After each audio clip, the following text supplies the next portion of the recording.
என் பெயர் பியா. இன்று இரவு என் மீது மீண்டும் ஒரு மிகப்பெரிய கொடுமை நடக்கப் போகிறது என்பதை நான் அறிந்திருந்தேன். ஏனென்றால் எனக்கு யாருடன் திருமணம் நடக்கவிருந்ததோ அவர் முதலிரவன்றே எனக்கு விவாகரத்து அளித்து வீட்டை விட்டு துரத்தவிருந்தார். ஏனெனில் என் சித்தி சின்னம்மா என்னை ஒரே ஒரு இரவிற்காக முழுதாக இந்திய ரூபாய் தொகை குறிப்பிடப்படவில்லை உரைப்படி லட்சத்திற்கு விற்றுவிட்டார். நான் அழுது கொண்டே இருந்தேன். சித்தியின் கால்களை பிடித்துக்கொண்டு, சித்தி, தயவு செய்து என் மீது இந்த கொடுமையைச் செய்யாதீர்கள். நீங்கள் சொல்வதையெல்லாம் நான் கேட்கிறேன்.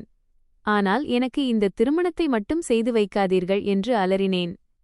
ஆனால் அவர் என் பேச்சை சற்றும் காதில் வாங்காமல் எனக்கு யாரென்றே தெரியாத ஒரு மனிதனுடன் கட்டாயப்படுத்தி எனக்கு திருமணம் செய்து வைத்தார். சித்தி, இந்த வீட்டில் உனக்கு இடமில்லை. திருமணம் செய்து கொண்டு எங்கள் வாழ்க்கையை விட்டு எப்போதும் போல விலகிப் போய்விடு என்று கூறிக்கொண்டிருந்தார். நான் எல்லாவற்றையும் எல்லாம் வல்ல இறைவனிடம் விட்டுவிட்டு மௌனமாகிவிட்டேன். திருமணத்தன்று இரவு நான் மணப்பெண்ணாக அலங்கரித்துக் கொண்டு அறையில் அமர்ந்திருந்தபோது என் உடம்பே நடுங்கிக் கொண்டிருந்தது. அப்போது என் கணவர் அறைக்குள் நுழைந்தார். உள்ளே வந்தவுடனேயே அவர் தன் பாக்கெட்டிலிருந்து ஏதோ ஒன்றை எடுத்து என்னிடம் கொடுத்தார். அதை பார்த்ததும் என் கண்களில் கண்ணீர் பெருகியது. அவர், நீ இதற்குத்தான் தகுதியானவள் என்றார். நான் அந்த பொருளை அவர் முகத்திலேயே தூக்கி எறிந்தேன். அதன் பிறகு என் வாழ்க்கையையே முற்றிலும் மாற்றிப் போட்ட ஒரு விஷயம் நடந்தது. குளிரினால் என் நிலைமை மோசமாகிக் கொண்டிருந்தது. துணிகளை துவைத்து என் கைகள் வலிக்கத் தொடங்கின. இந்த நடுங்கும் குளிரில் எனக்கு காய்ச்சல் வந்துவிடுமோ என்று பயமாக இருந்தது. ஏனென்றால் வானிலை அவ்வளவு குளிராக இருந்தது. மேலும் நான் கடந்த 1 மணி நேரமாக துணிகளை துவைத்துக் கொண்டிருந்தேன். இன்று நான் இறந்துவிடுவேன் என்றுதான் எனக்கு தோன்றியது. அப்போது திடீரென்று என் கன்னத்தில் ஒரு பலத்த அறை விழுந்தது. அதை என் சித்திதான் அடித்திருந்தார். மூதேவி, உனக்கு கண்ணே தெரியவில்லையா? டிடர்ஜென்ட் பவுடர், சலவைத்தூள் முழுவதையும் வீணடித்துக் கொண்டிருக்கிறாய் என்றார். என் கண்களிலிருந்து கண்ணீர் வழிந்தது. அப்படி என்னதான் என் தவறு? ஏன் என் பெற்றோரும் சகோதரியும் சகோதரனும் என்னை விட்டுவிட்டு போய்விட்டார்கள்? என் பொறுப்பு ஏன் என் சித்தியின் கைக்கு வந்தது? ஏனென்றால் எனக்கு 6 வயதாக இருந்தபோது என் குடும்பத்திற்கு ஒரு விபத்து நேர்ந்தது. அது என்னைத் தவிர என் ஒட்டுமொத்த குடும்பத்தின் உயிரையும் பறித்துவிட்டது. என் வீடு ஹரியானாவில் இருந்தது. என் பெரியப்பா பெரியம்மா அல்லது சித்தப்பா சித்தி வீடு கோண்டாவில் இருந்தது. சித்தப்பாவின் மூத்த மகன் அவினாஷின் பிறந்தநாள் விழா அது. அதற்காக அவர்கள் எங்களை அழைத்திருந்தார்கள். என் பெற்றோர் உயிரோடு இருந்தபோது சித்தப்பா மற்றும் சித்தியின் குணம் இப்படி இருக்கவில்லை. இப்போது இருப்பதைப் போல் அப்போதெல்லாம் அவர்கள் இல்லை. ஒருவேளை அப்போது நான் அவர்கள் மீது ஒரு சுமையாக இல்லாததால் இருக்கலாம். என் குடும்பத்தினர் அனைவரும் கோண்டாவிற்கு சித்தப்பாவின் மகனுடைய பிறந்தநாளுக்காக வந்திருந்தார்கள். நானும் அவர்களுடன் இங்கே வந்திருந்தேன். ஆனால் இங்கு வந்த பிறகு எனக்கு மிகவும் மகிழ்ச்சியாக இருந்ததால் இன்னும் 1 அல்லது 2 நாட்கள் இங்கே தங்க வேண்டும் என்று தோன்றியது. என் அக்கா, தம்பி மற்றும் என் அம்மா, அப்பா என அனைவரும் வீட்டிற்குச் செல்வதற்காக பேருந்தில் ஏறி அமர்ந்துவிட்டார்கள். என் சித்தப்பா என் அம்மா அப்பாவிடம், பியாவை நான் 2-3 நாட்களுக்குப் பிறகு அழைத்து வருகிறேன். எனக்கு உங்கள் ஊரில் ஒரு வேலையும் இருக்கிறது. அப்போது பியாவும் என்னுடன் வந்துவிடுவாள். அதுவரை நம்முடைய மகள் பியாவிற்கு இங்கேயே இருந்து ஆசையும் தீர்ந்துவிடும் என்று கூறினார். எனக்கு ஆரம்பத்திலிருந்தே சித்தப்பாவின் வீடு மிகவும் பிடித்திருந்தது. ஒருவேளை என்னுடைய இந்த விருப்பம்தான் என் வாழ்க்கையின் மிகப்பெரிய சாபமாக மாறிப்போனது. என் பெற்றோர்கள் வீட்டிற்கு செல்வதற்காக பேருந்தில் ஏறியபோது இந்த பயணம் அவர்களின் வாழ்க்கையின் மிக இறுதி பயணமாக இருக்கும் என்று அவர்களுக்கு தெரிந்திருக்கவில்லை. 4 மணி நேரத்திற்குப் பிறகு சித்தப்பாவிற்கு ஒரு தொலைபேசி அழைப்பு ஃபோன் வந்தது. அப்போதுதான் என் குடும்பத்தினர் அமர்ந்து வீட்டிற்குச் சென்று கொண்டிருந்த அந்த பேருந்து விபத்துக்குள்ளானது என்றும் அதில் பயணித்த சிலர் இறந்துவிட்டார்கள் என்றும் சிலர் காயமடைந்துள்ளனர் என்றும் தெரியவந்தது. என் குடும்பத்திலிருந்து ஒருவர் கூட உயிரோடு மிஞ்சவில்லை. நான் அந்த நாளை இன்றும் சபிக்கிறேன். நான் சித்தப்பாவின் வீட்டில் தங்கிவிடாமல் அவர்களோடு சேர்ந்து வீட்டிற்குப் போவதற்காக அந்த பேருந்தில் ஏறியிருந்தால் ஒருவேளை இன்று நானும் உயிரோடு இருந்திருக்க மாட்டேன். என் வாழ்க்கையும் இந்த அளவிற்கு துன்பத்தில் கழிந்திருக்காது. இப்படிப்பட்ட வாழ்க்கையை வாழ்வதற்கு மரணமே மேலானது. பிறகு என்ன? எங்களுடைய உறவினர்கள் அனைவரும் சித்தப்பா மற்றும் சித்தியிடம் என் பொறுப்பை ஒப்படைத்தார்கள். மேலும், உங்களுக்குத்தான் மகளே இல்லையே, எப்படியும் நீங்கள் அனைவரும் பியாவை மிகவும் நேசித்தீர்கள். இவளை உங்களுடனேயே வைத்துக் கொள்ளுங்கள். எல்லாம் வல்ல இறைவன் கொடுத்தது உங்களிடம் எல்லாமே இருக்கிறது என்று கூறினார்கள். எனக்கும் அப்படித்தான் தோன்றியது. எப்படியும் நாங்கள் வாடகை வீட்டில்தான் வசித்து வந்தோம். இப்போது என் பெற்றோரே இல்லாத போது நான் அங்கே சென்று என்ன செய்யப் போகிறேன்? தனியாக யாருடன் வாழ்வேன்? இங்கே சித்தப்பாவும் சித்தியும் என்னை நேசிக்கிறார்களே என்று நினைத்தேன். ஆனால் அவர்களோ என் பொறுப்பை ஏற்றுக்கொள்ள மறுத்து கொண்டிருந்தார்கள். உறவினர்கள்தான் கட்டாயப்படுத்தி என் பொறுப்பை அவர்களிடம் ஒப்படைத்தார்கள். அதற்கான பழிவாங்கலைத்தான் அவர்கள் இருவரும் இன்று வரை என்னிடம் தீர்த்து கொண்டிருக்கிறார்கள். எனக்கு இப்போது 19 வயதாகிவிட்டது. எத்தனை வருடங்களாக நான் இந்த வீட்டில் ஒரு வேலைக்காரியைப் போல வாழ்க்கை நடத்தி கொண்டிருக்கிறேன் என்று எனக்கே தெரியவில்லை. என்றாவது ஒரு நாள் என் வாழ்க்கையில் ஏதேனும் ஒரு அதிசயம் கண்டிப்பாக நடக்கும் என்று நான் நம்பியிருந்தேன். என் வாழ்க்கையிலும் மகிழ்ச்சி வரும் என்று நினைத்தேன். இந்த வீட்டின் வேலைகளை செய்து செய்து நான் சோர்வடைந்து விட்டேன். ஆனாலும் நான் நிறுத்தவில்லை. என்னுடைய இந்த தோல்விதான் ஒருவேளை என் வெற்றிக்கான முதல் படியாக மாறப்போகிறது போல. ஆனால் அந்த நேரத்தில் எனக்கு என்னுடைய தோற்றுப்போன கைகளும் நடுங்கும் உடலின் உணர்வும் மட்டுமே தெரிந்தன. தூரத்தில் மிக தூரத்தில் என் விதி எனக்காக ஒரு கதையை எழுதிக் கொண்டிருந்தது. எப்படிப்பட்ட கதை என்றால் அதன் முடிவை என்னால் ஒருபோதும் நினைத்துக்கூட பார்க்க முடியாது. ஆனால் தற்போது இந்த நொடியில் குளிரின் காரணமாக நான் நடுங்கிக் கொண்டிருந்தேன். நான் ஒரு ஆதரவற்ற பெண்ணாக இருந்தேன். அவளுடைய வேலைகள் முடிந்தபாடில்லை மற்றும் வாழ்க்கை மற்றவர்களின் சைகைகளுக்கு ஏற்ப மட்டுமே கழிந்து கொண்டிருந்தது. என் அம்மா மாநிறமாக கருமை கலந்த நிறம் இருந்தார்கள். நான் அவர்களின் நிறத்தையே பெற்றிருந்தேன். என் நிறத்தின் காரணமாகவும் நான் பல ஏச்சுக்களையும் பேச்சுக்களையும் கேட்க வேண்டியிருந்தது. உன் முகத்தை பார்த்தால் மரணமே விழித்து எழுந்துவிடும் என்பார்கள். என்னை விட வயதில் 3 ஆண்டுகள் சிறியவனான சித்தியின் மூத்த மகன் என்னை கேலி செய்து சத்தமாகச் சிரிப்பான். இளைய மகனோ இவள் நம் வீட்டின் வேலைக்காரி என்பான். சித்தியோ இவள் இலவசமாக கிடைத்த வேலைக்காரி என்பார். அவர்கள் என்னை வாரி வாரி கேலி செய்வார்கள். ஆனால் நான் அவர்களிடம் எதுவும் சொல்ல முடியாது. நான் குனிந்த பார்வோடு பாத்திரங்களை விளக்கிக் கொண்டிருந்தேன். ஆனால் அவர்களின் வார்த்தைகள், சிரிப்பு மற்றும் கேலிகள் அனைத்தும் என் காதுகளில் நெருப்பாக இறங்கிக் கொண்டிருந்தன. சித்தி என் அருகில் நின்று கொண்டிருந்தார். அவர் முகத்தில் வெறுப்பும் நாவில் விஷமும் இருந்தது. அவர் சிரித்துக்கொண்டே சொன்னார், இப்படிப்பட்ட ஒரு மூதேவியோடு அதிர்ஷ்டமில்லாதவள் எவனும் திருமணம் செய்து கொள்ள மாட்டான். அன்று பேருந்தில் தன் தாய் தகப்பனுடன் இவளும் போயிருந்தால் இன்று நாம் இவளுடைய இந்த கருத்த முகத்தை பார்க்க வேண்டியிருந்திருக்காது. இந்த வார்த்தையைக் கேட்டு எல்லாரும் ஒன்றாக சிரித்தார்கள். என் இதயம் ஏதோ ஒரு வேடிக்கை பொருள் என்பது போல பாத்திரங்களை விளக்கி விளக்கி என் விரல்கள் நடுங்கிக் கொண்டிருந்தன. பூமி பிளந்து நான் அதற்குள் புதைந்துவிட மாட்டேனா என்று என் இதயம் ஏங்கியது. நான் ஒரு கணம் என் கைகளை நிறுத்தினேன். ஆனால் உடனடியாகச் சித்தியின் உரத்த குரல் என் காதுகளில் எதிரொலித்தது. கைகளை ஏன் நிறுத்தினாய்? வேலையை பாதியில் போட்டுவிட்டு அமர்ந்து விடுவாயா வெட்கங்கிட்டவளே? நான் என் பற்களை கெட்டியாக கடித்துக்கொண்டு கண்களை கவிழ்த்து மீண்டும் பாத்திரங்களை விளக்கத் தொடங்கினேன். நான் எதையுமே கேட்காதது போல. இதயத்திற்குள் ஒரு பெரிய காயம் நிரந்தரமாகிவிட்டது போல இருந்தது. ஒவ்வொரு வார்த்தையும், ஒவ்வொரு சிரிப்பும், ஒவ்வொரு கேலியும் கத்தியாக மாறி என் அஸ்திவாரத்தையே அரித்துக் கொண்டிருந்தது. நான் மௌனமாக இருந்தேன். ஏனென்றால் அமைதியாக இருப்பதுதான் நல்லது என்று எனக்கு கற்றுக் கொடுக்கப்பட்டிருந்தது. ஆனால் அன்று அந்த நொடில் சித்தி சத்தமாகச் சிரித்துக்கொண்டே, உன்னுடைய இந்த அசிங்கமான முகத்தைப் பார்த்து எவனுமே பரிதாபப்பட மாட்டான் என்று சொன்னபோது என் பொறுமையின் இறுதி எல்லையும் உடையத் தொடங்கியது. என் கண்களில் கண்ணீர் முட்டியது. பாத்திரங்களை கழுவும்போது கைகளிலிருந்து சோப்புப் நுரையோடு சேர்ந்து தண்ணீர் வழிந்தோடியபோது என் இதயமும் சேர்ந்தே வழிந்தோடுவது போல் இருந்தது. என் கண்ணீரை யாரும் பார்த்துவிடக்கூடாது என்பதற்காக என் ஈரமான கைகளால் திருட்டுத்தனமாக முகத்தை துடைத்துக் கொண்டேன். ஆனால் இதயத்திற்குள் எழுந்த புயலை என்னால் எப்படி மறைக்க முடியும்? அன்று முதல் முறையாக என் இதயத்திலிருந்து ஒரு சாபம் வெளிப்பட்டது. அது அவ்வளவு தீவிரமாக, அவ்வளவு கசப்பாக இருந்தது. அதைக் கண்டு எனக்கே பயம் வரத் தொடங்கியது. சித்தப்பாவும் அப்படியே தன் மனைவி மற்றும் பிள்ளைகளைப் போலத்தான் இருந்தார். அவருக்கும் என் மீது எந்தக் கவலையும் இருக்கவில்லை. சொல்லப்போனால் அவர் தன் வேலையை மட்டுமே பார்த்துக்கொண்டு என்னை முற்றிலும் புறக்கணித்து வந்தார். நான் என் மனதிற்குள், எல்லாம் வல்ல இறைவா, இவர்களின் இந்தச் சிரிப்பை அழுகையாக மாற்றிவிடு.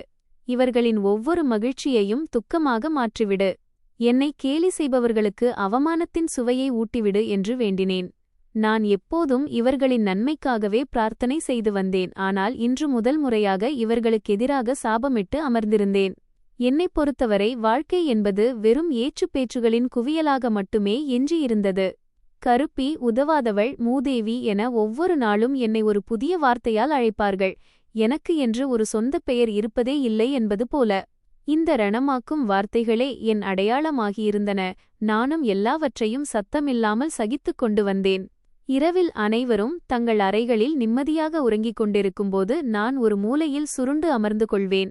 இதயத்திற்குள் உடைந்த சிதைவுகளை வார்த்தைகளாக விவரிப்பது கடினமாக இருந்தது. மௌனம் மட்டுமே என் உடலை உள்ளிருந்து அரித்துக் கொண்டிருந்தது. ஒரு பழைய போர்வையை துணியை போர்த்திக் கொண்டு என்னை நான் மறைக்க முயன்றேன். என் வலியை இந்த உலகத்தின் பார்வையிலிருந்து மறைத்துவிட முடியும் என்பது போல. போர்வையின் உள்ளே கண்களை மூடிக்கொண்டு நான் வெகுநேரம் அழுதுகொண்டே இருந்தேன். இதயத்தில் அதே சாபம்தான் சுழன்று கொண்டிருந்தது. இறைவா, எனக்கு நீதி வேண்டும். என் நிராயுதபாணியான நிலைக்கு பழிவாங்க வேண்டும். ஆனால் நீதி எங்கே இருக்கிறது? அதுவெல்லாம் வெறும் கதைகளில் மட்டும்தானே இருக்கிறது. இங்கே பலவீனமாக இருப்பவர்களின் குரல் கூட நசுக்கப்பட்டு விடுகிறது. இரவு இருள் சூழ்ந்திருந்தது. பனிமூட்டமும் மயான அமைதியும் ஆட்சி செய்தன. அறையில் ஒரு பழைய கயிற்றுக்கட்டில் கிடந்தது. அதன் கயிறுகள் பல இடங்களில் தளர்ந்து போயிருந்தன. நான் அதன் மீதுதான் அமர்ந்திருந்தேன். கூரையில் பல இடங்களில் துவாரங்கள், ஓட்டைகள் இருந்தன. மழையின் துளிகள் அந்த ஓட்டைகளின் வழியாக உள்ளே வந்து கொண்டிருந்தன. தரையில் விழும் ஒவ்வொரு துளியும் ஒரு தனித்துவமான சத்தத்தை எழுப்பியது. அது என் சிதைந்த ஆன்மாவின் அலறலைப் போல, என் இதயத்தின் மௌனமான கத்தலைப் போல இருந்தது. என்னிடம் ஆறுதல் கூற ஒரு ஜீவனோ அல்லது ஒரு ஆதரவோ இருக்கவில்லை. கயிற்றுக்கட்டிலின் உடைந்த கயிற்றை என் விரல்களில் சுற்றிக் கொண்டேன். ஏதோ ஒரு வலுவான பொருளின் ஆதரவை பிடித்துக்கொண்டு என்னை கீழே விழுந்துவிடாமல் காப்பாற்றிக் கொள்வது போல. போர்வையின் துணியின் உள்ளே மூச்சுத்திணறலாக இருந்தது. ஆனாலும் நான் வெளியே வருவதற்கு பயந்தேன். கதவுக்கு வெளியே அதே கொடுமையும் அதே அவமானமும்தான் எனக்காக காத்து கொண்டிருந்தன. உள்ளே இந்த 4 சுவர்களுக்குள் சிறைப்பட்டிருப்பதன் மூலம் குறைந்தபட்சம் என் வலியோடு நான் மட்டுமாவது தனியாக இருந்தேன். நான் கண்களை மூடிக்கொண்டு என் இதயத்தில் எல்லாம் வல்ல இறைவனை நினைத்துக் கொண்டிருந்தேன். இறைவா, நான் மிகவும் சோர்வடைந்து விட்டேன். மிகவும் உடைந்து போய்விட்டேன். என் இருப்பு உனக்கு ஏதேனும் ஒரு பொருட்டாக இருந்தால் எனக்கு நிம்மதியை கொடு. ஏதேனும் ஒரு வழியைக் காட்டு என்று வேண்டினேன். என் பிரார்த்தனையும் விம்மல்களாகவே வெளிவந்தது.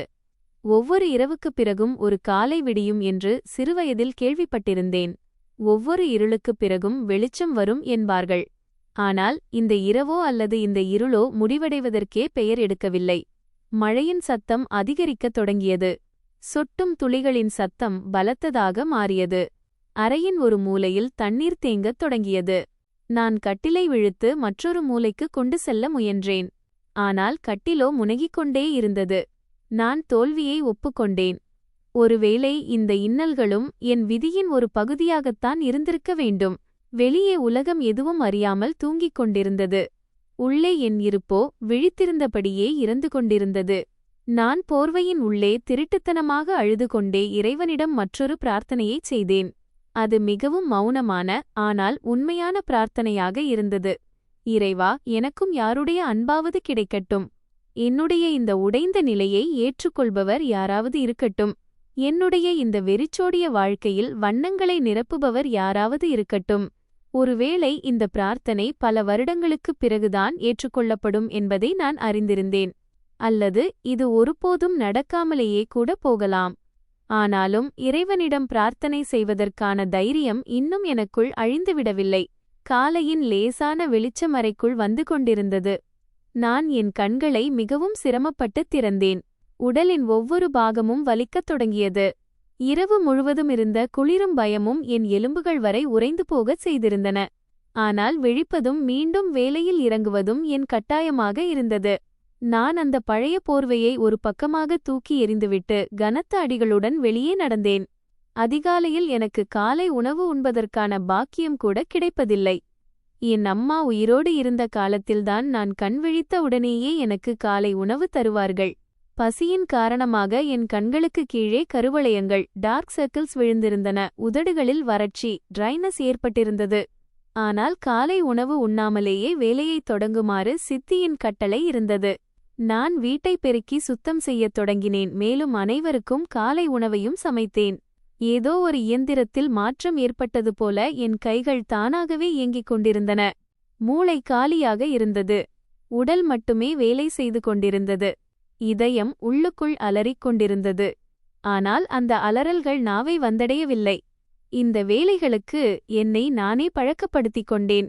நான் முற்றத்தின் ஒரு மூலையை சுத்தம் செய்து கொண்டிருந்தபோது சித்தி வேகமாக அங்கே வந்து சத்தமாக கத்தினார். என்ன செய்து கொண்டிருக்கிறாய்?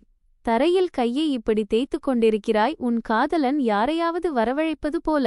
நான் அதிர்ச்சியடைந்து தலையை நிமிர்த்தி பார்த்தேன். என் கண்களில் ஆச்சரியமும் நிராயுதபாணியான நிலையும் இருந்தன. ஆனால் என்னுடைய எதிர்வினை அவர்களை இன்னும் அதிகமாக தூண்டிவிட்டது. அவர் சொன்னார், இவள் எங்கே சென்றாலும் தனக்கு பின்னால் காதலர்களை விட்டு வருகிறாள் என்று. அவரின் அந்த பழிச்சொல் என் நெஞ்சில் அப்படியே உறைந்துவிட்டது. நான் உடனடியாக என் பார்வையை தரையை நோக்கி குத்தினேன். என் உடல் வெட்கத்தால் சுருங்கத் தொடங்கியது. நான் தூய்மையானவள் என்று சத்தமிட்டுச் சொல்ல என் இதயம் ஏங்கியது. ஆனால் என் நாக்கு ஊமையாகிவிட்டது. சித்தி தன் 2 மகன்களையும் சித்தப்பாவையும் கூப்பிட்டு சத்தம் போட்டு, இங்க பாருங்கள், யாரை நாம் வளர்த்து ஆளாக்கினோமோ அவள் இன்று நம் மானத்தை ஏலம் விடுகிறாள் என்றார். சித்தப்பாவின் 2 மகன்களும் என்னை வெறுப்பு நிறைந்த கண்களால் பார்த்தார்கள். யாருடைய கண்ணிலும் ஒரு நொடி கூட சந்தேகமோ அல்லது ஆறுதலோ இருக்கவில்லை. நாள் முழுவதும் வேலை செய்து செய்து என் கால்கள் சோர்ந்து போயிருந்தன. பசி என் தைரியத்தையே உறிஞ்சிவிட்டது. சில மடக்குத் தண்ணீர் குடித்து என் தொண்டையை நனைக்க முயன்றேன். ஆனால் தாகம் தணிவதற்கு பதிலாக இன்னும் அதிகமாக அதிகரித்தது. எதையாவது சாப்பிட வேண்டும் என்று இதயம் ஏங்கியது. ஆனால் வீட்டில் எனக்காக எப்போதுதான் ஏதேனும் மிஞ்சியிருந்தது? மாலை ஆனவுடனேயே சித்தி என்னை தள்ளிவிட்டு அறைக்குள் பூட்டினார். கதவுக்கு வெளியே இருந்து தாழ்பாள் போடப்பட்டது. அறை இருளில் மூழ்கியிருந்தது.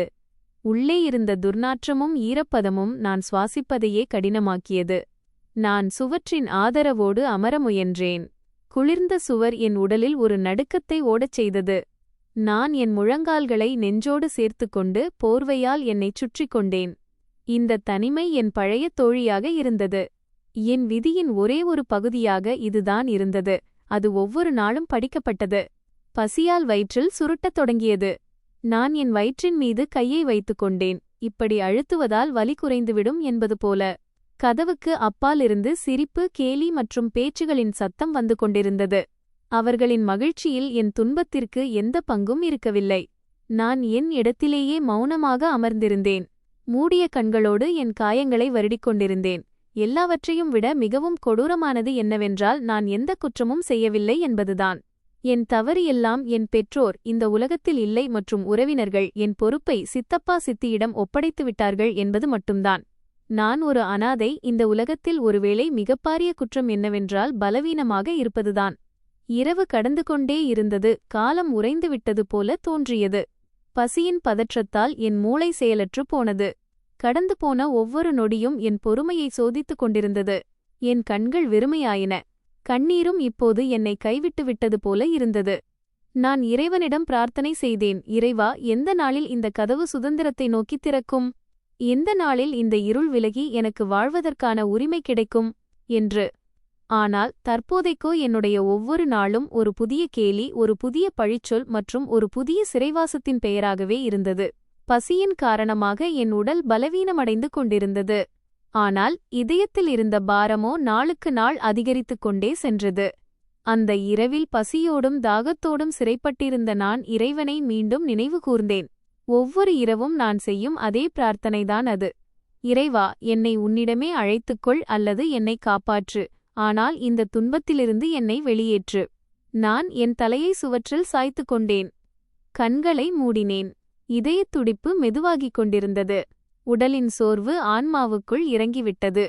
மீண்டும் ஒருமுறை நான் காலத்தின் கைகளில் என்னை அனாதையாக விட்டுவிட்டேன். ஏனென்றால் என் விதி என்னை மீண்டும் ஆதரவற்றவளாக ஆக்கியிருந்தது.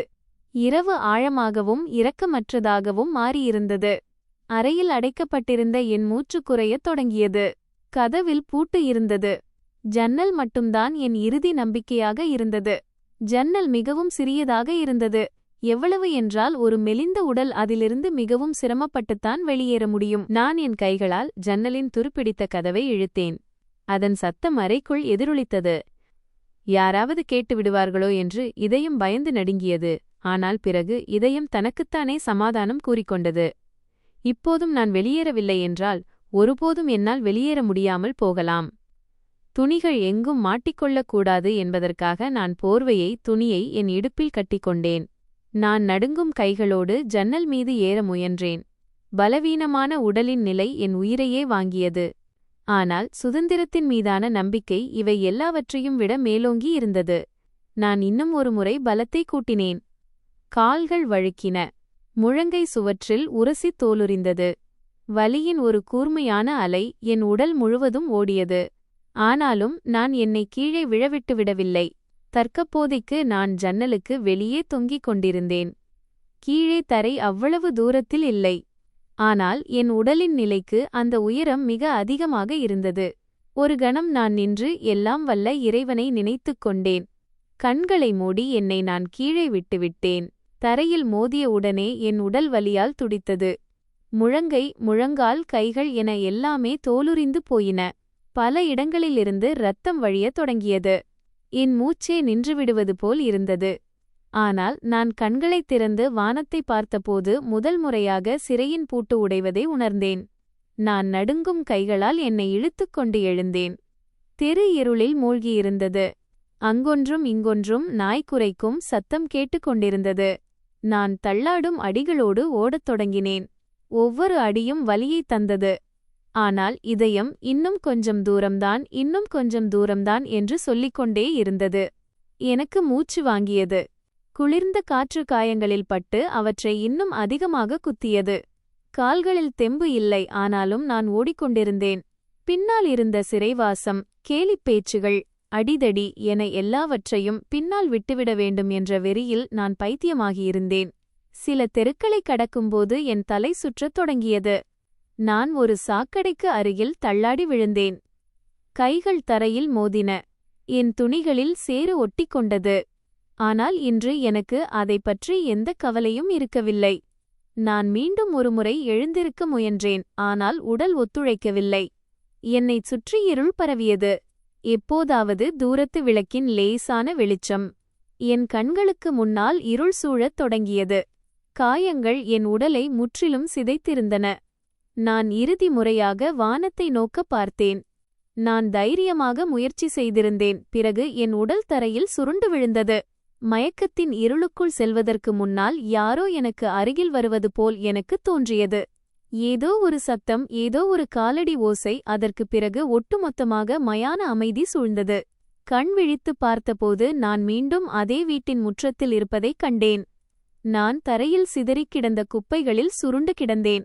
என் காயங்களுக்கு எந்த மருந்தும் போடப்பட்டிருக்கவில்லை.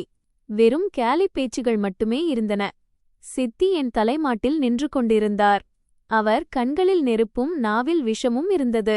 அவர் சொன்னார், எங்கேயோ போய் முகத்தை கருப்பாக்கிக் கொண்டு அசிங்கப்படுத்திக் கொண்டு வந்திருக்கிறாள். ஏதோ ஒரு பொறுக்கிப் பையனுடன் சுற்றிவிட்டு வந்திருக்கிறாள். அவர் என் தலைமுடியை பிடித்து இழுத்து தரதரவென இழுத்துச் சென்றார். என் காயங்களிலிருந்து இன்னும் அதிகமாக இரத்தம் வழியத் தொடங்கியது. சித்தப்பா முன்னோக்கி வந்து என் கன்னத்தில் 2-3 அறைகள் அறைந்தார். அவருடைய மகன், இவளுடைய பாய்ஃப்ரெண்ட் தான், காதலன் கதவைத் திறந்துவிட்டிருப்பான் என்று கூறினான். சித்தி கத்தினார். அவர்களின் ஒவ்வொரு தாக்குதலுக்கும் என் உடல் துடித்துக் கொண்டிருந்தது. ஆனால் என் நாக்கோ மௌனமாகவே இருந்தது. ஒருவேளை இப்போது என் வலியே வெட்கப்பட்டு போயிருக்கலாம். என்னை மீண்டும் இதே இருட்டறையில் அடைத்துவிட்டார்கள். கதவு மூடப்பட்டு வெளியிலிருந்து பூட்டு போடப்பட்டது. தரையில் விழுந்தவுடனேயே என் உடல் உயிரற்றதாகிவிட்டது. இப்போது அழுவதற்கு தைரியமும் இல்லை, கத்துவதற்கு தெம்பும் இல்லை. நான் அப்படியே தரையில் கிடக்க கூரையிலிருந்து சொட்டும் துளிகளை பார்த்து கொண்டிருந்தேன். சுதந்திரம் குறித்த கனவு ஒரு கணத்தில் உடைந்து சுக்குநூறாகிவிட்டது. இவர்கள் என்னை எங்கும் செல்லவிடமாட்டார்கள். ஆனால் அந்த இரவில் ஒரு விசித்திரமான ஆறுதல் என் இதயத்தில் இறங்கியிருந்தது. குறைந்தபட்சம் நான் முயற்சி செய்தேனே. காயங்களின் சுமையை தாங்கிக் கொள்ள வேண்டியிருந்தாலும் சரி, சிறையின் கம்பிகள் இன்னும் வலுவடைந்திருந்தாலும் சரி. ஆனால் தோற்பதற்கு முன் நான் போராடுவதற்கான தைரியத்தைக் காட்டினேன் என்பது எனக்குத் தெரியும். என் காயங்கள்தான் என் கனவுகளுக்கான விலை. ஒருவேளை இறைவன் எங்கோ என் இந்த அலறலை கேட்டிருப்பார். ஒருவேளை ஒரு நாள் என்னுடைய இந்த சிறிய கிளர்ச்சி எனக்கான சுதந்திரத்தின் கதவை திறக்கலாம். தற்போதைக்கு நான் இருளில் கிடந்தேன். மீண்டும் மௌனமாகிவிட்டேன். ஏனென்றால் இப்போது என்னிடம் கண்ணீர் கூட மிச்சமில்லை. கதவு திறந்த உடனேயே ஒரு புயல் போல என் மீது சீறிப்பாய்ந்தார்கள். சித்தியின் கத்தல் காற்றில் எதிரொலித்தது. பார்த்தீர்களா, நான் சொல்லவில்லையா, இவள் தன் காதலர்களோடு ஓட ஆரம்பித்திருந்தாள் என்று. அறையின் மூலையில் பயந்து சுருண்டு உட்கார்ந்திருந்த நான் ஒரே அடியில் என் உடல் சிதறுவதை உணரத் தொடங்கினேன். அவர் சத்தத்தைக் கேட்டு அவருடைய 2 மகன்களும் சித்தப்பாவும் ஓடி வந்தார்கள். அவர்கள் கண்களில் இரத்தம் கட்டியிருந்தது. கண்கள் சிவந்திருந்தன. சித்தி வந்தவுடனேயே என் தலைமுடியை பிடித்து தரையில் இழுத்துச் சென்றார். மேலும் அவருடைய இளைய மகன் எட்டி உதைத்தான். அது நேராக என் விலா எலும்பில் பட்டது. நான் அழுது கொண்டே, நான் எதுவும் செய்யவில்லை, நான் எந்தத் தவறும் செய்யவில்லை என்றேன். ஆனால் அவர்கள் காதுகள் அடைக்கப்பட்டிருந்தன, இதயங்கள் கல்லாகிவிட்டன. அதனால் என் அலறல்கள் அவர்களின் கோபத்தை அதிகரிக்க ஒரு சாக்காக மாறிவிட்டன. அவருடைய 2 மகன்களின் இரக்கமற்ற தன்மையும் சித்தியின் கசப்பான நாவும் சேர்ந்து என் மானத்தை மிதித்து நசுக்கின. இப்படிப்பட்ட பெண்கள்தான் குடும்பத்தை நாசமாக்குவார்கள் என்று அவர்கள் கூறினார்கள். ஒரு மகன் என் கன்னத்தில் பலமாக அறைந்தான். நான் சுவற்றில் போய் மோதினேன். என் கண்களுக்கு முன்பாக இருள் சூழ்ந்தது. தரையில் விழுந்தபடியே என் காயங்களை நான் வருடிக் கொடுக்க முயன்றேன். கைகள் இரத்த களரியாகிவிட்டன. முழங்கைகள் தோலுரிந்துவிட்டன. உதடுகள் காய்ந்துவிட்டன. ஒவ்வொரு மூச்சும் ஒரு வேதனையாக மாறிவிட்டது. எனக்குள்ளே இருந்த விம்மல்கள் அடக்கப்பட்ட தேம்பல்களாக மாறின. சத்தியமாக நான் ஓடிப்போகவில்லை என்று நான் திரும்பத் திரும்பச் சொல்லிக் கொண்டிருந்தேன். நான் வெறும். என் பேச்சு பாதியிலேயே நின்றுவிடும். ஏனென்றால் ஒவ்வொரு வார்த்தைக்கு முன்பும் ஒரு அறை, ஒரு உதை, ஒரு தள்ளு என் உடலை நசுக்கிப் போட்டது. அவர்கள் இதயத்தில் எனக்காக எந்த ஒரு இரக்கமும் இருக்கவில்லை. அவர்களை பொறுத்தவரை நான் ஒரு குற்றவாளி. என் வலிக்கு எந்த மதிப்பும் இருக்கவில்லை. சித்தி இடுப்பில் கை வைத்துக் கொண்டு நின்றிருந்தார். விழும் ஒவ்வொரு அறைக்கும் சந்தோஷத்தில் சிரித்துக் கொண்டிருந்தார். அடியுங்கள், இவளுக்கு பாடம் புகட்டுங்கள், அப்போதுதான் இனிமேல் இவள் எந்தவொரு கனவும் காணும் தைரியத்தை பெறமாட்டாள் என்றார். இரவு முழுவதும் நான் அறையின் தரையில் துடித்துக் கொண்டிருந்தேன். வலியால் உடல் வெடித்துச் சிதறுவது போல உணர்ந்தேன். எலும்புகளுக்குள் குளிர் இறங்கியிருந்தது. காயங்கள் மேலும் தோலுரிந்து பீந்து கொண்டிருந்தன. பசி ஏற்கனவே என் தைரியத்தை பறித்திருந்தது. மீண்டும் மீண்டும் எழுந்திருக்க முயன்று கொண்டே இருந்தேன். ஆனால் உடல் எனக்கு ஒத்துழைக்கவில்லை. என்னால் கைகளை கூப்பி பிரார்த்தனை செய்யக்கூட முடியவில்லை. இறைவா, நான் அந்த அளவிற்கு மோசமானவள் என்றால் என்னை ஏன் இந்த உலகத்திற்கு அனுப்பினாய் என்று மனதிற்குள் மட்டுமே சொல்லிக் கொண்டிருந்தேன். இந்த வினாக்கள் என் இதயத்தில் எழுந்து கொண்டிருந்தன. ஆனால் பதில்களோ மௌனத்தில் தொலைந்து போயின. இரவின் இறுதி நேரம் நடந்து கொண்டிருந்தது. நான் வலியால் தவித்துக் கொண்டிருந்தேன். இறுதி முறையாக நான் இறைவனை நினைவுகூர்ந்து கண்களை மூடினேன். நாளை மீண்டும் ஒரு புதிய துயரம் எனக்காக காத்துக் கொண்டிருக்கும் என்பதை அறிந்தே. ஆனால் இதயத்தின் ஏதோ ஒரு மூலையில் ஆழத்திற்குள் ஒரு நெருப்புப் பொறி இன்னும் எஞ்சியிருந்தது. அந்த நெருப்புப் பொறிதான் என் இறுதி நம்பிக்கையாக இருந்தது. அடுத்த நாள் காலையில் சித்தி என்னை காய்கறிகள் வாங்கி வர அனுப்பினார். அத்தோடு ஏதாவது ஒரு காதலனுடன் ஓடிப்போய்விடாதே என்ற கேலிப் பேச்சையும் கொடுத்தார். என் இதயம் ஏதோ ஒரு பிடிக்குள் சிக்கிக் கொண்டது போல இருந்தது. பகல் மெல்ல மெல்ல மறைந்து கொண்டிருந்தது. நான் அந்த பகுதியின் தெருக்களில் தலையை கவிழ்த்து கொண்டு கால்களை இழுத்து இழுத்து நடந்து சென்று கொண்டிருந்தேன். பசியால் என் நிலைமை மோசமாக இருந்தது. ஆனால் சித்தியோ என்னை காய்கறிகள் வாங்க அனுப்பியிருந்தார். அப்போது சாலையில் நடந்து செல்லும்போது எனக்கு திடீரென்று ஒரு விம்மல் சத்தம் கேட்டது. நான் அதிர்ச்சியடைந்து முன்னால் பார்த்தேன். தெருவின் மூலையில் ஒரு வயதான பழ வியாபாரி தரையில் விழுந்து கிடந்தார்.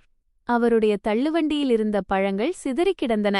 அவருடைய நெற்றியிலிருந்து இரத்தம் வழிந்து கொண்டிருந்தது. மக்கள் அவரை தாண்டிச் செல்லும்போது ஒரு பார்வை பார்த்துவிட்டு முன்னோக்கிச் சென்று கொண்டிருந்தார்கள். யாருக்கும் நிற்பதற்கோ நேரத்தை ஒதுக்குவதற்கோ அவகாசம் இருக்கவில்லை. யாருக்கும் துயரத்தை பகிர்ந்து கொள்ள நேரம் இருக்கவில்லை. என் அடிகள் வேகமாக அவரை நோக்கிச் சென்றன. நான் முழங்காலிட்டு அவர் அருகில் அமர்ந்தேன். என்னிடம் எந்த கைக்குட்டையும் ருமால இல்லாததால் நான் உடனடியாக என் துப்பட்டாவை கிழித்து ஒரு நீண்ட துணிப்பட்டியை உருவாக்கினேன். இரத்தத்தின் பெருக்கைக் கண்டு என் இதயம் பலவீனமடைந்து கொண்டிருந்ததால் என் கைகள் நடுங்கின. ஆனாலும் நான் தைரியத்தை வரவழைத்துக் கொண்டு அந்த துணிப்பட்டியை அவருடைய காயத்தின் மேல் கட்டினேன். அந்த முதியவர் தன் ஈரமான கண்களால் என்னை நோக்கினார். பல வருடங்களுக்குப் பிறகு யாரோ ஒருவன் தன் மீது பரிதாபப்பட்டான் என்பது போல. அவர் கண்களில் நன்றியுணர்வு இருந்தது, நிம்மதி இருந்தது, பிரார்த்தனை இருந்தது. எந்தவொரு உறவையும் எதிர்பாராத ஒரு சொல்லப்படாத அன்பு இருந்தது. அவர் தன் நடுங்கும் குரலில், இறைவன் எப்போதும் உனக்கு உதவி செய்வான் மகளே என்றார். என் இதயத்திற்குள் ஒரு விசித்திரமான நிம்மதி இறங்கியது. உலகத்திடமிருந்து கிடைத்த ஒட்டுமொத்த வெறுப்பையும் அவருடைய அந்த ஆசிர்வாதம் சில நொடிகளுக்குள் துடைத்து அழித்துவிட்டது. அவருடைய தள்ளுவண்டியின் பழங்கள் இன்னும் தரையில் சிதறிக் கிடந்தன. நான் வேகவேகமாக பழங்களை சேகரித்து அவருடைய தள்ளுவண்டியில் அடுக்கத் தொடங்கினேன். அவருடைய உடைந்த செருப்பு ஒரு பக்கமாக கிடந்தது. நான் அதை எடுத்து அவர் அருகில் வைத்தேன். அவருடைய துணிகளும் கிழிந்த பழைய துணிகளாக இருந்தன. பல இடங்களில் கரைகள் படிந்திருந்தன, பல இடங்களில் தையல் அடையாளங்கள் இருந்தன. என்னுடைய துணிகளுக்கும் அவருடைய துணிகளுக்கும் எந்தவொரு வித்தியாசமும் இருக்கவில்லை. அவரும் வறுமையின் நடமாடும் உருவமாக இருந்தார், நானும் அப்படியே. நாங்களிருவரும் இந்த இரக்கமற்ற உலகத்தின் அப்படிப்பட்ட பாத்திரங்களாக இருந்தோம். அவர்களின் துன்பத்தை பார்ப்பதற்கு கூட யாருடைய கண்களிலும் நேரம் இருக்கவில்லை. அவர் தன் நடுங்கும் கைகளால் என் கையை பிடிக்க முயன்றார். நான் பயந்து பயந்து பின்வாங்கினேன். ஆனால் அவருடைய பலவீனத்தைக் கண்டு மீண்டும் அவருக்கு அருகில் சென்றேன். அவர் சொன்னார், மகளே, உன்னைப் போன்ற மனிதர்கள்தான் உண்மையில் இறைவனின் வடிவமாக இருக்கிறார்கள். அவருடைய வார்த்தைகள் என் ஆழமனது வரை இறங்கிவிட்டன. என் சொந்த வீட்டில் வெறும் ஏச்சுப்பேச்சுகள், புறக்கணிப்புகள் மற்றும் அடிகளுக்கு மட்டுமே பழகிப்போயிருந்த நான் இன்று முதல் முறையாக ஒருவருடைய பார்வையில் எனக்கான மரியாதையைக் கண்டேன். சிறிது நேரத்தில் அவர் தானாகவே எழுந்து நிற்கும் நிலையை அடைந்தார். நான் அவருக்கு ஆதரவு கொடுத்தபோது அவர் புன்னகைத்தார். ஒரு சோர்வான, நன்றியுணர்வு நிறைந்த புன்னகையோடு தன் பழங்களை சேகரிக்கத் தொடங்கினார். நானும் அவருக்கு உதவினேன். அவர் சொன்னார், மகளே, உனக்கு இனி எதுவும் மிஞ்சவில்லை என்று தோன்றும் அந்த இடத்திலும் கூட எல்லாம் வல்ல இறைவன் உனக்கு மிகப்பெரிய மகிழ்ச்சியைத் தருவான். என் கண்களிலிருந்து கண்ணீர் பெருகியது. யாராவது பார்த்துவிடக்கூடாது என்பதற்காக நான் தலையை கவிழ்த்துக்கொண்டு வேக வேகமாக என் கண்களை துடைத்தேன். என்னவோ தெரியவில்லை, அந்த நொடியில் என் வலி, என் வறுமை, என் நிராயுதபாணியான நிலை என எல்லாவற்றையும் யாரோ ஒருவர் பார்த்துவிட்டது போல எனக்கு தோன்றியது. யாரோ ஒருவன் இதை புரிந்து கொள்கிறான், யாரோ ஒருவனால் வார்த்தைகள் இல்லாமலேயே என் நிலையை படிக்க முடிகிறது என்று உணர்ந்தேன். அந்த வயதான பழ வியாபாரி மெல்ல மெல்ல மற்றொரு தெருவை நோக்கி நகரத் தொடங்கினார். நான் தூரத்தில் நின்று கொண்டே அவரை பார்த்து கொண்டிருந்தேன். அவருடைய அடிகள் தள்ளாடிக் கொண்டிருந்தன, ஆனால் அவரிடம் இன்னும் தைரியம் மிஞ்சியிருந்தது, அப்படியே என்னைப் போலவே. அவரும் காயங்களால் சுக்குநூறாகியிருந்தார், உலகத்தின் உதை பட்டு கிடந்தார், ஆனாலும் நடப்பதற்கு கட்டாயப்படுத்தப்பட்டிருந்தார். என்னை நானே சோதித்துப் பார்த்தேன். என் உடலில் பல இடங்களில் நீல வடுக்கள், அடிபட்ட அடையாளங்கள் இருந்தன. கைகளில் கொப்புளங்கள் இருந்தன. துணிகள் அழுக்காகவும் செருப்பு பழையதாகவும் இருந்தன. ஆனால் இன்று என் இதயத்தில் ஒரு விசித்திரமான இதம், வெப்பம் இருந்தது. ஒருவருக்கு உதவி செய்து, ஒருவருடைய காயத்திற்கு மருந்திட்டு, வாழ்க்கை முற்றிலும் வீணானது அல்ல என்பதை நான் முதல் முறையாக உணர்ந்திருந்தேன். ஒருவேளை நானும் யாருக்காவது ஒரு சிறிய நம்பிக்கையின் தீபமாக மாற முடியும் என்று தோன்றியது. தெருவோரத்தில் நின்று கொண்டு எனக்குள் ஒரு புதிய தைரியம் பிறப்பதை தீவிரமாக உணர்ந்தேன். இந்த உலகம் இரக்கமற்றதுதான், ஆனால் இதில் சில மனிதர்கள், சில நொடிகள், சில ஆசிர்வாதங்கள் என எல்லாவற்றையும் தாங்கும் தைரியத்தை வழங்கிவிடுகின்றன. அன்று நான் ஒரு முடிவெடுத்தேன். இந்த உலகம் எவ்வளவுதான் இரக்கமற்று போனாலும் சரி, நான் என் இதயத்தை மனிதநேயத்திற்காக உயிர்ப்புடன் வைத்திருப்பேன். நான் எவ்வளவுதான் காயப்பட்டாலும் மற்றவர்களின் காயங்களுக்கு மருந்திடுவதிலிருந்து ஒருபோதும் பின்வாங்க மாட்டேன். ஏனென்றால் என் வறுமை என்னிடமிருந்து எல்லாவற்றையும் பறித்துக்கொண்டு ஒரே ஒரு விஷயத்தை மட்டும் கொடுத்திருந்தது, மற்றவர்களின் வலியை உணரும் சக்தி. ஒருவேளை நான் உயிரோடு இருப்பதற்கான மிகப்பெரிய காரணமும் இதுவாகத்தான் மாறப்போகிறது. மதிய நேரம் அது. நான் என் கிழிந்த பழைய துணிகளை போர்த்திக் கொண்டு சுவற்றின் நிழலில் சுருண்டு நின்று கொண்டிருந்தேன். என் கையில் ஒரு பழைய பை இருந்தது. அதில் 2-3 ரொட்டித் துண்டுகளும் சில காய்கறிகளும் சில பழைய புத்தகங்களும் வைக்கப்பட்டிருந்தன. என் தலை குனிந்திருந்தது, பார்வைகள் தரையை குத்தி நின்றன. தரையிலேயே ஏதேனும் ஒரு வழியை கண்டுபிடித்து அதற்குள் புதைந்துவிட மாட்டேனா அல்லது எங்கேயாவது ஒளிந்து கொள்ள மாட்டேனா என்பது போல.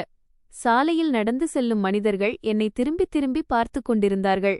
அவர்களின் கண்களில் எதிர்மறையான எண்ணங்களும் சில கொடூரமான நோக்கங்களும் இருந்தன.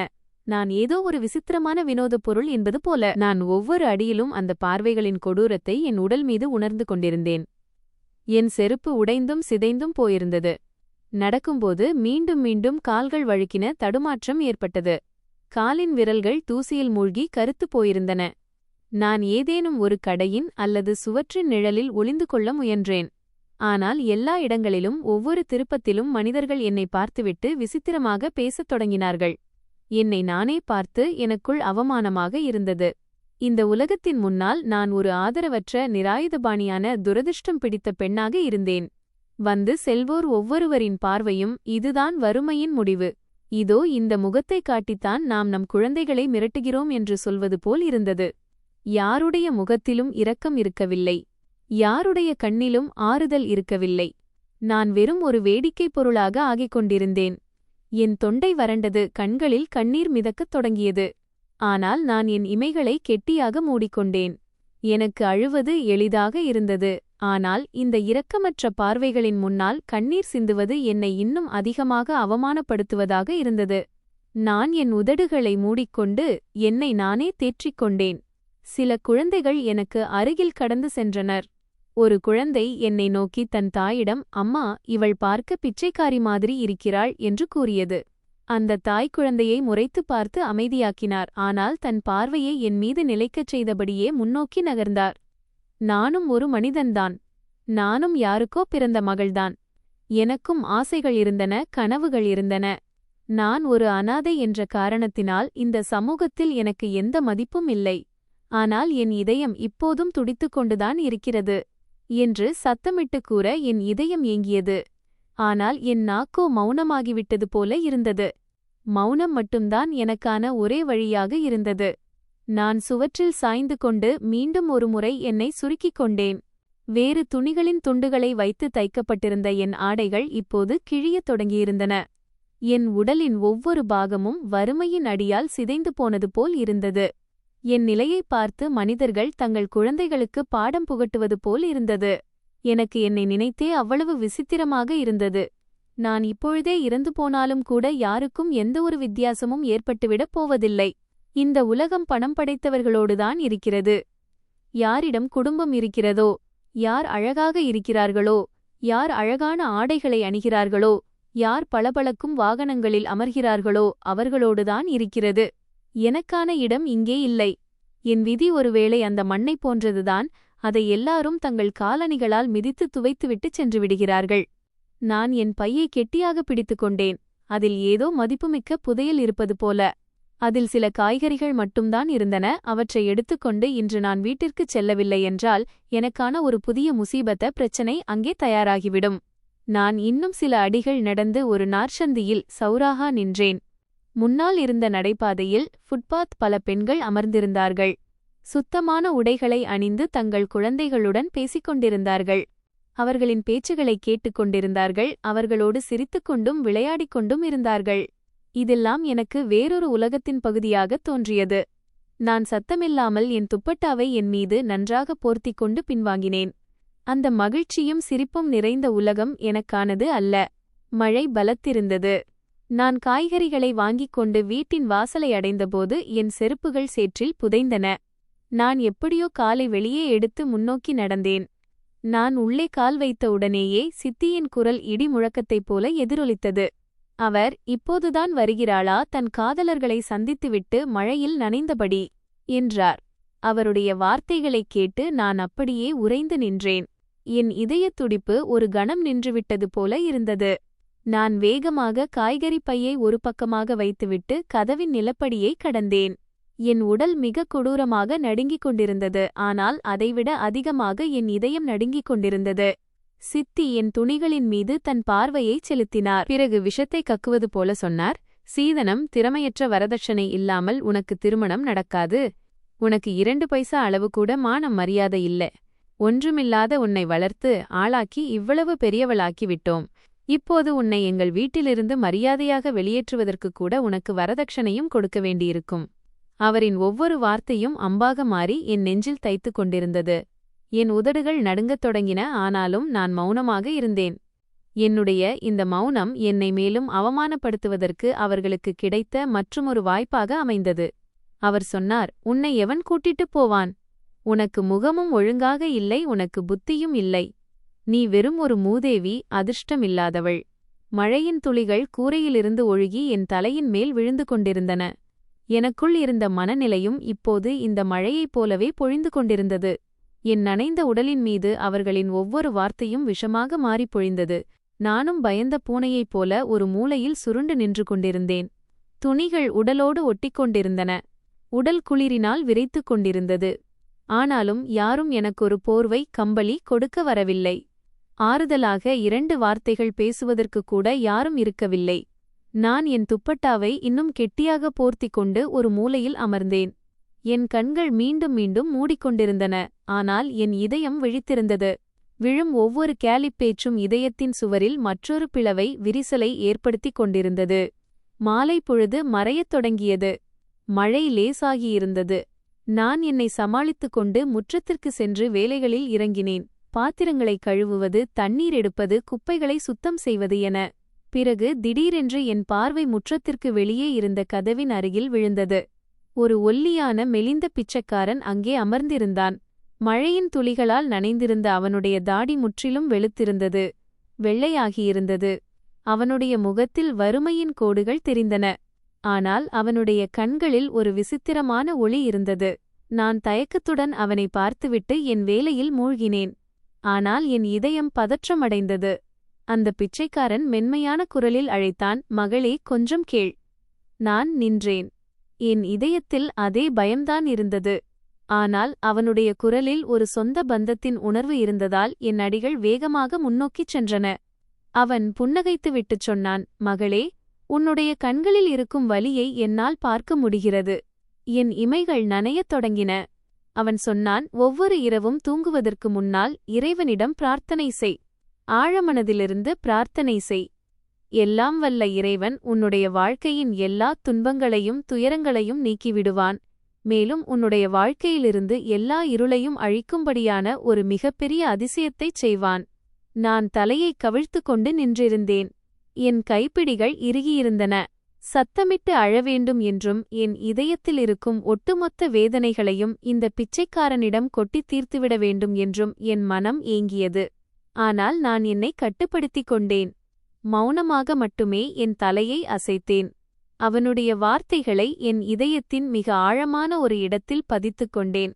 அந்த பிச்சைக்காரன் மீண்டும் ஒருமுறை எனக்கு ஆசி வழங்கி, "இறைவன் உன்னை மகிழ்ச்சியாக வைத்திருப்பான் மகளே, உன்னுடைய மடியை வாழ்க்கையை மகிழ்ச்சியால் நிரப்புவான்" என்று கூறிவிட்டு, பிறகு அவன் மழையில் நனைந்தபடியே மெல்ல மெல்ல தூரச் சென்றான். நான் அங்கேயே நின்று கொண்டு அவனையே பார்த்து கொண்டிருந்தேன். காற்றில் இன்னும் அவனுடைய வார்த்தைகள் எதிரொலித்துக் கொண்டிருந்தன. இதயத்திற்குள் ஒரு சிறிய தீபம் எரிவது போலத் தோன்றியது. அது மிகச் சிறியதாக மின்னி மின்னி எரிந்தாலும் கூட இருளோடு போராடுவதற்கான தைரியத்தை எனக்கு வழங்கிக் கொண்டிருந்தது. நான் என் தலையை நிமிர்த்தி வானத்தைப் பார்த்தேன். மேகங்களுக்கு பின்னால் மறைந்து கொண்டிருந்த சூரியனும் சந்திரனும் இருளுக்குப் பிறகு கண்டிப்பாக வெளிச்சம் வரும் என்று எனக்கு சைகை செய்வது போல இருந்தது. என் கண்கள் மங்கலாகின. அது மழையின் துளியா அல்லது என் கண்ணீரா என்று என்னால் புரிந்து கொள்ள முடியவில்லை. ஆனால் என் இதயத்தில் ஒரு புதிய நம்பிக்கை விழித்தெழுந்திருந்தது. இறைவன் என் மௌனத்தை கேட்டுவிட்டார். ஒருவேளை இப்போது என் பிரார்த்தனைகள் தனக்கான வழியை உருவாக்கத் தொடங்கியிருக்கலாம். ஒருவேளை இந்த பிச்சைக்காரன் ஒரு அறிகுறியாக இருந்திருக்கலாம். ஏதோ ஒரு சிறந்த காலம் வரப்போகிறது என்பதற்கான செய்தியாக இருந்திருக்கலாம். இனி ஒருபோதும் நான் தோல்வியை ஒப்புக்கொள்ள மாட்டேன் என்று என் மனதிற்குள் ஒரு முடிவெடுத்தேன். எவ்வளவுதான் ஏச்சுப் பேச்சுகளை கேட்க வேண்டியிருந்தாலும் சரி, இந்த உலகம் எவ்வளவுதான் இரக்கமற்றதாக மாறினாலும் சரி, ஒவ்வொரு நாளும் நான் ஒரு வேடிக்கை பொருளாக ஆக வேண்டியிருந்தாலும் சரி, நான் என் நம்பிக்கையின் கரங்களை ஒருபோதும் கைவிட மாட்டேன். ஒருவேளை மிக விரைவில் என் இறைவன் என் மௌனமான பிரார்த்தனைகளுக்கான பலனை வழங்கப் போகிறார் போல.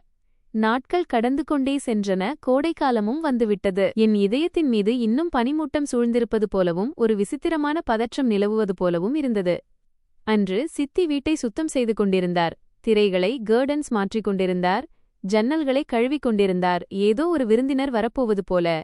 என் இதயம் ஏதோ ஒரு அறியாத பயத்தினால் துடிக்கத் தொடங்கியது.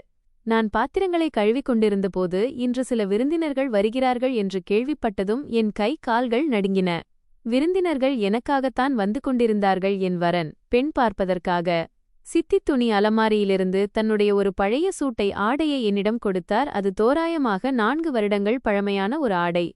அவர் சொன்னார், "இதை இஸ்திரி பிரஸ் செய்து அணிந்து கொள்" என்று. நானும் அதை அணிந்து கொண்டேன். அவர் மீண்டும் மீண்டும் என்னை கண்ணாடியின் முன்னால் போய் நிற்குமாறு சொல்லிக் கொண்டிருந்தார். மேலும் தன் மூக்கை சுளித்துக் கொண்டு சொன்னார், "உன்னுடைய இந்த அபாயகரமான முகத்தை பார்த்து மாப்பிள்ளையும் அவன் குடும்பத்தாரும் பயந்து ஓடிவிடுவார்களோ என்றுதான் எனக்கு பயமாக இருக்கிறது." நான் மௌனமாக எல்லாவற்றையும் கேட்டுக்கொண்டிருந்தேன். எந்த பதிலும் சொல்லவில்லை. எந்த ஒரு எதிர்வினையும் காட்டவில்லை. ஒவ்வொரு நொடியும் வேகமாகிக் கொண்டிருந்த என் இதயத் துடிப்பை மட்டுமே நான் கேட்டுக்கொண்டிருந்தேன். மாப்பிள்ளை வீட்டாரும் வந்தபோது என்னை அறைக்குள் பூட்டி வைத்தார்கள். நான் கதவின் இடுக்கின் வழியாக எட்டிப் பார்த்தேன். விருந்தினர்களாக வந்திருந்த அந்த பெண்கள் மிகவும் பளபளக்கும் ஆடைகளை அணிந்திருந்தார்கள். சிறிது நேரத்திற்குப் பிறகு நான் அழைக்கப்பட்டேன். நான் தேநீர், டீ தட்டை ஏந்திக் கொண்டு சத்தமில்லாமல் தலையை கவிழ்த்துக் கொண்டு அவர்கள் முன்னால் வந்து அமர்ந்தேன். என் பார்வைகள் தரையை குத்தி நின்றன. இதயம் ஏதோ ஒரு பிடிக்குள் சிக்கியிருந்தது. மாப்பிள்ளையின் அம்மா உச்சந்தலையிலிருந்து உள்ளங்கால் வரை ஒருமுறை என்னை உற்று பார்த்துவிட்டு தன் முகத்தை மறுபக்கமாக திருப்பிக் கொண்டார். ஏகப்பட்ட கேள்விகள் கேட்கப்பட்டன. சமையல் செய்யப்பட்டது. தேநீர் பரிமாறப்பட்டது. எல்லாமே சடங்குகளின்படிதான் நடந்து கொண்டிருந்தது. ஆனால் அந்த சூழலில் ஒரு விசித்திரமான பாரம் இருந்தது. சிறிது நேரத்திலேயே அவர்கள் தேநீர் கோப்பைகளை பாதியிலேயே விட்டுவிட்டு எழத் தொடங்கினார்கள். சித்தியின் நம்பிக்கை எனும் சுவர் அப்படியே தடாத்தீமின்று சரிந்து விழுந்தது போல இருந்தது. மாலை பொழுதானதும் அவர்களின் முடிவு அறிவிக்கப்பட்டது. பெண்ணின் முகம் எப்படியோ இருந்துவிட்டு போகட்டும், ஆனால் சீதனம் வரதட்சணை கண்டிப்பாக இருக்க வேண்டும். நாங்கள் எங்கள் மகனை யாருக்கும் வெறுங்கையோடு கொடுத்து கட்ட முடியாது என்றார்கள். அவர்களின் வார்த்தைகள் நேராக என் நெஞ்சில் வந்து குத்தின. சித்தியின் முகம் கோபத்தால் சிவந்துவிட்டது. விருந்தினர்கள் சென்றதே தாமதம். அவர் என் தலைமுடியை பிடித்து உலுக்கிவிட்டுச் சொன்னார், உன்னுடைய இந்த மூதேவி முகத்தோடு வரன் பேச எவனுமே தயாராக இல்லை. வரதட்சணை கொடுப்பது ஒருபுறம் இருக்கட்டும், தலைகீழாக நின்று உன்னுடைய விதியைத்தான் விலைக்கு வாங்க வேண்டியிருக்கும் போல. அவருடைய வார்த்தைகள் கூர்மையான கத்தியைப் போல என் இதயத்தை அறுத்துக் கொண்டிருந்தன. அவர் சொன்னார், இப்படிப்பட்ட அசிங்கமான பெண்ணை கட்டிக்கொள்ள கழுதை கூட சம்மதிக்காது. நான் உள்ளுக்குள் செத்துப் போயிருந்தேன். பூமி பிளந்து நான் அதற்குள் புதைந்துவிட மாட்டேனா என்று என் இதயம் ஏங்கியது. அவமானத்தாலும் ஏச்சுப் பேச்சுகளாலும் ஆதரவற்ற நிலையாலும் நான் சுக்குநூறாகி போயிருந்தேன். ஆனாலும் என் கண்கள் ஒரு முறை கூட கண்ணீர் சிந்தவில்லை. ஒருவேளை என் கண்கள் அழுது அழுது ஏற்கனவே வறண்டு போயிருக்கலாம். அல்லது எனக்குள் இப்போது அழுதற்கான தைரியம் கூட மிஞ்சியிருக்கவில்லை. இரவில் நான் ஒரு மூலையில் சுருண்டு அமர்ந்து கொண்டேன். மழையின் துளிகள் கூரையிலிருந்து ஒழுகிக் கொண்டிருந்தன. சொட்டும் ஒவ்வொரு துளியும் என் இதயத்தின் காயங்களை தட்டிக் கொண்டிருப்பது போல் இருந்தது. நான் வானத்தை பார்த்தேன். அந்த இருண்ட இரவில் எங்கேயும் ஒரு நட்சத்திரம் கூட தென்படவில்லை. என் விதியும் இந்த இருளில் தொலைந்து போனது போல. இறைவா! என் இதயத்திற்குள் மௌனமாக ஒரு கதறல் வெளிப்பட்டது. உண்மையிலேயே எனக்கு எந்த உரிமையும் இல்லையா? உண்மையிலேயே நான் அந்தளவிற்கு அசிங்கமானவளா? என்னை எவருமே ஏற்றுக்கொள்ள மாட்டார்களா? என் உடலின் மீது அசிங்கத்தின் முத்திரை குத்தப்பட்டிருந்தது. என் முகத்தின் மீது இந்த உலகத்தின் அவமானத்தின் அச்சு பதிக்கப்பட்டிருந்தது. என் கைகளோ காலியாக இருந்தன, கனவுகள் இல்லாமல், நம்பிக்கைகள் இல்லாமல். சித்தி இப்போதும் புலம்பிக் கொண்டிருந்தார். வரதட்சணைக்கு ஏற்பாடு செய்யும் வரை இவளை கூட்டிட்டுப் போக எவனுமே வரமாட்டான். இவளுடைய இந்த மூதேவி முகம் நம் வீட்டின் நிம்மதியையே கெடுத்து நாசமாக்கிவிட்டது என்று கூறிக்கொண்டிருந்தார். அவருடைய ஒவ்வொரு வார்த்தையும் என் காயங்களில் உப்பை அள்ளித் தெளிப்பது போல் இருந்தது. ஆனால் மௌனமாக இருப்பதுதான் நல்லது என்பதை நான் அறிந்திருந்தேன். பதில் பேசுவது என்றால் இன்னும் அதிகமாக அடிவாங்குவதற்கும் இன்னும் அதிகமாக அவமானப்படுவதற்கும் சமம். நான் என் தலையை குனிந்து கொண்டேன். என் இதயத்திற்குள் ஒரு பெரிய சுவர் எழுப்பப்பட்டுவிட்டது போல இருந்தது. அந்த ஏளன பேச்சு இப்போது அந்த சுவரில் மோதிவிட்டு திரும்பிச் சென்று கொண்டிருந்தது. ஆனால் உள்ளுக்குள் எங்கோ ஒரு சிறிய நம்பிக்கை இன்னும் மீதியிருந்தது. அந்த பிச்சைக்காரன் சொன்ன வார்த்தைகள் என் இதயத்தில் எதிரொலித்துக் கொண்டே இருந்தன. இறைவன் மீதான நம்பிக்கையை எப்போதும் கைவிட்டுவிடாதே. இறைவன் ஒரு நாள் நிச்சயம் ஒரு அதிசயத்தை செய்வான் என்று அவன் சொல்லியிருந்தான். கிழிந்த பழைய ஆடைகளால் சுற்றப்பட்டிருந்த என் உடலை நான் தேற்றிக் கொண்டேன். அறையின் ஒரு மூலையில் இறைவனிடம் பிரார்த்தனை செய்யத் தொடங்கினேன். எல்லாவற்றையும் அமைதியாக என் இதயத்தின் ஆழத்திலிருந்து நம்பினேன். சீதனம் தராமல் இல்லாததால் மனிதர்கள் மறுத்திருக்கலாம், ஆனால் இறைவன்தான் என் விதியை எழுதுபவர். இறைவன் தீர்ப்பு எழுதும்போது முக அழகோ சீதனமோ வறுமையோ பார்க்கப்படாது. இதயத்தின் உண்மையும் பிரார்த்தனையின் வலிமையும் மட்டுமே பார்க்கப்படும். சில நாட்கள் கடந்துவிட்டன.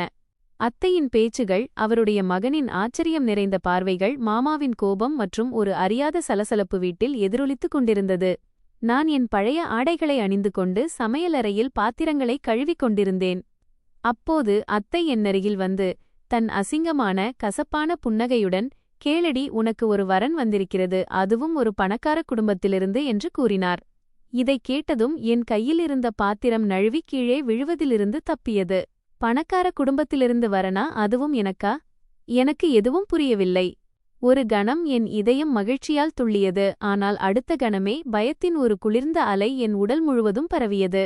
இது எனக்கு எதிராக நடக்கும் ஏதேனும் சதியா? அல்லது என்னை மேலும் அவமானப்படுத்துவதற்கான ஒரு வலையா? திருமண ஏற்பாடுகள் தொடங்கின. நீண்ட சடங்குகளோ கேள்வி பதில்களோ எதுவுமில்லை. அவசரமாக திருமணத்திற்கான ஏற்பாடுகள் செய்யப்பட்டன. இதெல்லாம் எப்படி, ஏன், எதற்காக நடக்கிறது என்று என்னால் யோசிக்கக்கூட முடியவில்லை. திருமண நாளும் வந்தது. எனக்கு மணமகள் ஆடைகள் அணிவிக்கப்பட்டன. முகத்தில் லேசான ஒப்பனையும் செய்யப்பட்டது. அது என் நிறத்தை மறைப்பதற்கு பதிலாக அதை இன்னும் அதிகமாகவே வெளிப்படுத்திக் காட்டியது. என் கைகள் நடுங்கிக் கொண்டிருந்தன. என் இதயத்தில் ஒரு கேள்வி மீண்டும் மீண்டும் எழுந்தது. இது நிஜமா அல்லது வேறொரு நாடகம் எனக்காக காத்திருக்கிறதா? மணவறைக்கு அழைத்துச் செல்லும்போது என் முகத்தில் நீண்ட முக்காடு போடப்பட்டிருந்தது. நான் என் கணவரை பார்க்கவில்லை. திருமணம் முடிந்த பிறகு விடைபெறும் சடங்கு நடத்தப்பட்டது. என் கண்களில் கண்ணீரும் இல்லை, எனக்குள் எந்த ஒரு மகிழ்ச்சி அலையும் எழவில்லை. எல்லாம் மங்கலாகத் தெரிந்தது. விடைபெறும் நேரத்தில் அத்தை என் அருகில் வந்தார். அவர் கண்களில் அதே விஷம் நிறைந்த ஏளனம் இருந்தது. அவர் சொன்னார், பார், உன் கணவன் உன் முகத்தை பார்க்கும்போது விரைவில் உன்னை விவாகரத்து செய்து அனுப்பிவிடுவான். நாங்கள் உனக்கு திருமணம் செய்து எங்களுடைய கடமையை முடித்துவிட்டோம். எங்கள் பொறுப்பு இவ்வளவுதான். சிறுவயதிலிருந்து இதுவரை உனக்கு எங்கள் வீட்டில் இடம் கொடுத்தோம். இனி உன் கணவன் உன்னை கைவிட்டால் இங்கே வராதே. எங்காவது ஆற்றில் குதித்து உயிரை மாய்த்துக்கொள், அல்லது வேறு எங்காவது தங்குவதற்கு ஏற்பாடு செய்துகொள். ஆனால் இங்கே வரவேண்டிய அவசியம் இல்லை. விவாகரத்து பெற்ற ஒருத்தியின் பொறுப்பை எங்களால் சுமக்க முடியாது. அத்தையின் வார்த்தைகள் என் காதுகளில் விஷம் போல் இறங்கின. என் இதயத்துடிப்பு கட்டுப்பாட்டை இழந்தது. மூச்சு திணறியது. கைகளின் நடுக்கம் எல்லை மீறியது. பயம் என் உடலை ஆக்கிரமித்தது. இதெல்லாம் நடப்பது சாத்தியம்தான் என்று என் இதயம் சொல்லியது. திருமணத்தின் முதல் இரவுக்காக நான் ஒரு பழைய அறையில் அமர வைக்கப்பட்டிருந்தேன். எனக்கு முன்னால் ஒரு பழைய கண்ணாடி இருந்தது. அதில் என் பிம்பம் தெரிந்தது. என் கலைந்த தலைமுடி, பயந்த கண்கள், கிழிந்த ஆடைகளைப் போன்ற என் நிலைமை அந்த கண்ணாடியில் தெரிந்தது. உலகத்தின் பார்வையில் இருந்து என்னை மறைத்துக் கொள்ளும் கடைசி முயற்சியாக நான் என் கைகளால் என்னையே சுருட்டிக் கொண்டேன். அறையின் அமைதி, இதயத்துடிப்பு மற்றும் அத்தையின் வார்த்தைகள் அனைத்தும் சேர்ந்து ஒரு வேதனையான சூழ்நிலையை உருவாக்கின. எனக்கு மிகவும் பயமாக இருந்தது. ஒவ்வொரு அடியிலும் என் ஆன்மா நடுங்கியது. கதவு திறந்தது. என் கணவர் உள்ளே வந்தார். என் புதிய எதிர்காலம் உள்ளே வந்தது. நான் என் தலையை இன்னும் தாழ்த்திக் கொண்டு முகத்தின் முக்காட்டை பலமாக இழுத்து மூடிக்கொண்டேன். அவர் மெல்ல மெல்ல என் அருகில் வந்தார். என் இதயம் அலறித் துடித்து, இறைவா, இன்று என்னை எப்படியாவது காப்பாற்றிவிடு என்று பிரார்த்தனை செய்து கொண்டிருந்தது. இன்று என் மானத்தை காப்பாற்றிவிடு. அவர் மிகவும் மென்மையாக என் கையை தன் கைகளில் ஏந்திக் கொண்டார்.